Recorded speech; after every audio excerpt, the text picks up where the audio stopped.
আছে যোৱাকালি সন্ধিয়াৰ ভিডিঅ' আজিৰ ভিডিঅ' দি থাকিম, আপোনালোক সকলোৱে চাই থাকিব আৰু কাৰোবাৰ চিনাকি মোক ওলাই যদি কমেণ্ট কৰি জনাবলৈ নাপাহৰিব। মই অৱশ্যে নাই, এইখিনি মোৰ হাজবেণ্ডে ভিডিঅ' কৰি দি আছে। মই আপোনালোকক সকলোবিলাক দেখাইছোঁ যেতিয়া গোটেইবোৰেই দেখাম আৰু অকণো বাকী নাৰাখোঁ।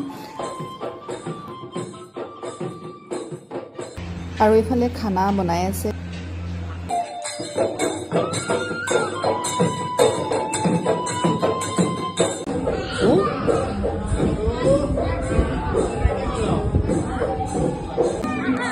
ধুনীয়া ব্লগ এটা আহিব।